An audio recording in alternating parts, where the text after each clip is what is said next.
Last year's Memorial Day weekend was supposed to be a time of joy and relaxation with my family. I hadn't been home to visit my parents in months, and I was looking forward to the break. Their house is quite a distance from mine, and the drive takes me through a dense forest. This particular forest has always had a mysterious and somewhat eerie reputation, but I never paid much attention to the old tales surrounding it, and I intended to leave early to avoid driving in the dark. But as things usually go, I got delayed. By the time I finished packing and wrapping up my work, it was already late at night. Still, I was determined to make it home. I set out on the journey, driving through the quiet, empty roads. It was an uneventful drive until I felt the urgent need to relieve myself. There were no rest stops or gas stations in sight, so I pulled over to the side of the road, put my car in park, and got out. As I stood there, I suddenly heard voices. They sounded like girls laughing and talking in the distance. At first, I thought nothing of it. It wasn't unusual for people to come out to the woods for weekend parties and gatherings, even at odd hours. But something felt off. The voices didn't stop. They echoed through the silent, dark forest, which was strange because there was no sign of light or any gathering nearby. I tried to shake off the unease and finished my business quickly. Just as I was about to get back into my car, I heard one of the girls shout.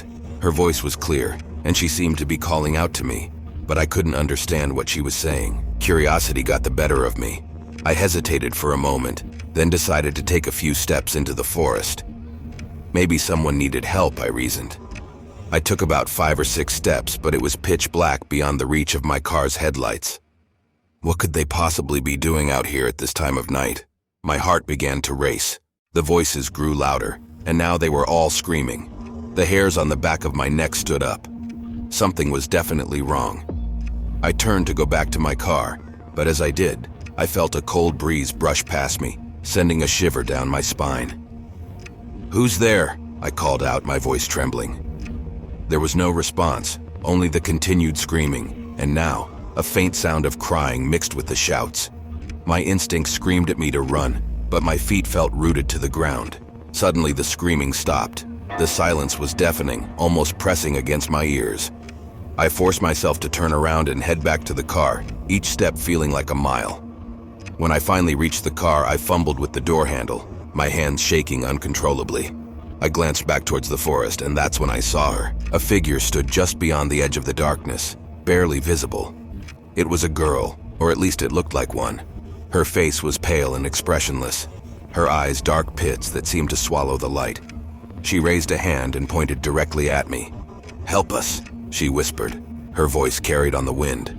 Panic surged through me. I jumped into the car, slamming the door shut and locking it. I started the engine and floored the gas pedal, the tires screeching as I sped away from that haunted place. The image of the girl's face lingered in my mind, and her whisper echoed in my ears. I didn't stop until I reached my parents' house, bursting through the door and startling them with my disheveled appearance and wild eyes. I told them everything, every terrifying detail, but they tried to reassure me that it was just my imagination, nothing else. When something like this happens to you, no one believes you. But I know what I heard. I know what I saw that night, as if I can never forget. That night still haunts me. I can't help but wonder who those girls were and what had happened to them in that dark forest. Now, every Memorial Day weekend, I avoid that road.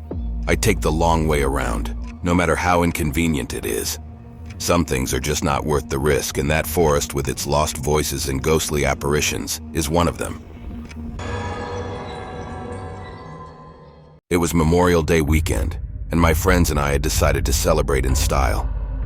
Adam had managed to convince his dad to let us use his luxurious boat for the weekend.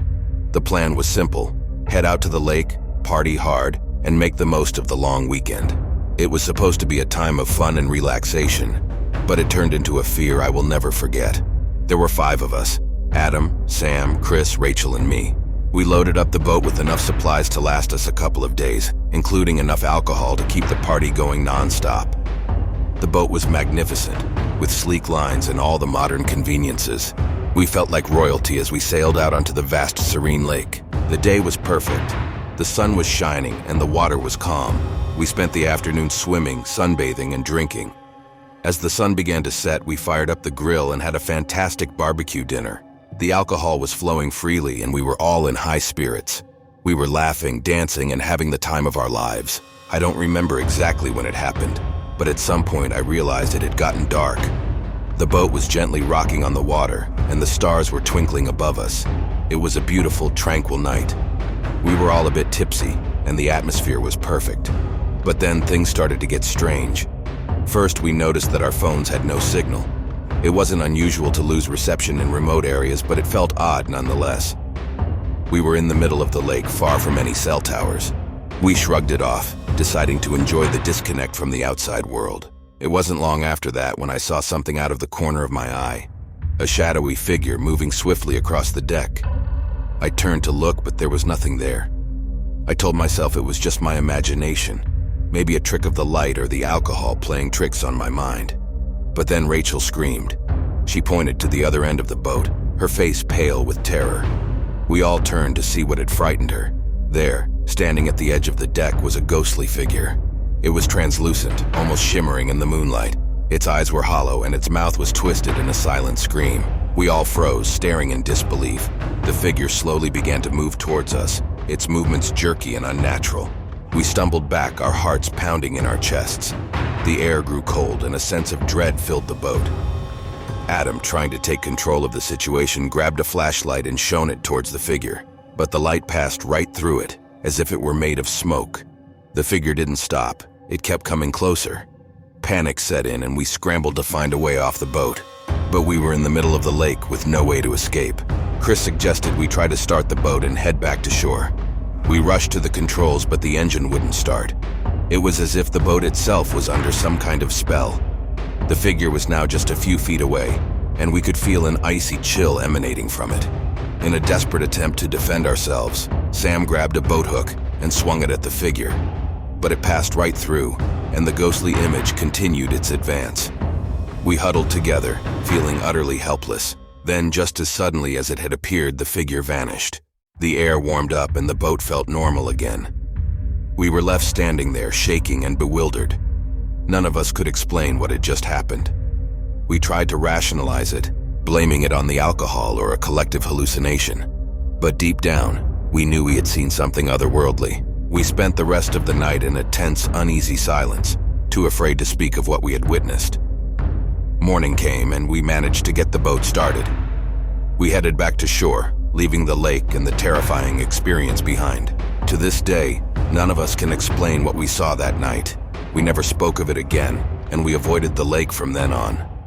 But every Memorial Day, I can't help but remember that night on the boat and the ghostly figure that haunted our celebration. It was Memorial Day weekend, and my friends Mark, Ellen, and I decided to get away from the city. Mark found a secluded cottage by a lake, perfect for a relaxing holiday. We planned to spend the night there, enjoying the tranquility of nature. Mark handled all the arrangements. The cottage was charming, nestled deep in the woods with a stunning view of the lake. We arrived late in the afternoon, the sun casting long shadows through the trees. As soon as we unpacked, we decided to explore the area. The lake was calm, its surface like glass. We found a small boat tied to a dock and Mark suggested we take it out later. The air was cool and crisp, and we felt a sense of peace that was hard to find in our daily lives. Night fell quickly.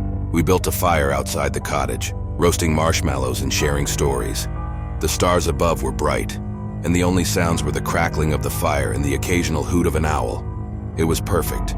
Around midnight, we decided to head inside. The cottage was cozy with old wooden furniture and a rustic charm.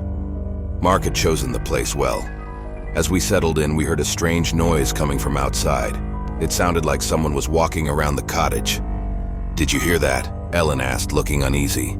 "Probably just an animal," Mark said, trying to reassure us. But the noise continued, a slow, deliberate crunch of footsteps on the gravel path outside. We decided to check it out. Armed with flashlights, we stepped into the cool night air. The fire had burned down to embers, casting eerie shadows on the trees. We followed the sound around the cottage, but there was nothing there, just the stillness of the night.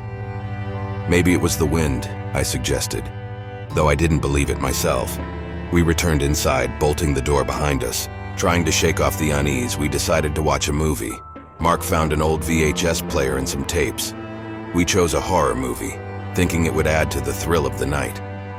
As the movie played, I couldn't shake the feeling that something was watching us. Halfway through the film, the power went out. The room plunged into darkness and the only light came from our flashlights. We laughed nervously, blaming the old wiring, but I could see the fear in Ellen's eyes. "We should check the fuse box," Mark suggested. We found it in a small room at the back of the cottage. Mark opened it up, but everything seemed fine. "Maybe it's just a blackout," I said, hoping to ease the tension. But deep down, I knew something was wrong. As we returned to the living room, we heard the footsteps again, this time louder and closer. It felt like they were just outside the door. We froze, listening in the dark. The doorknob rattled, and I felt my heart stop. "Who's there?" Mark called out, his voice trembling. There was no answer, just the sound of the doorknob turning back and forth. We grabbed anything we could use as a weapon, a poker from the fireplace, a heavy candlestick. The door creaked open slowly, and our flashlights flickered as we pointed them toward the entrance. Nothing. The door opened to an empty porch, the night silent and still. We decided to stay together in the living room, keeping our makeshift weapons close. The minutes stretched into hours, each of us too afraid to sleep. The footsteps returned periodically, circling the cottage, but no one ever appeared. Finally, exhaustion took over, and we dozed off one by one. I woke up just before dawn, the sky a pale gray. The footsteps had stopped, and the air was eerily still. "Let's get out of here," Ellen whispered, eyes wide with fear. Mark and I nodded in agreement. We packed our things quickly and loaded the car. As we drove away, I glanced back at the cottage, half expecting to see someone or something watching us leave. But there was nothing, just the empty windows staring back.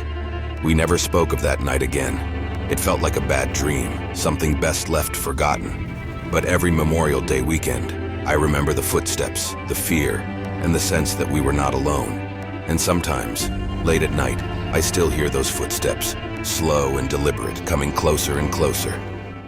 Dear viewers, if you like this video, don't forget to like and subscribe my YouTube channel, Mr. Horror Hood, to watch more such fearful and real-life experience videos.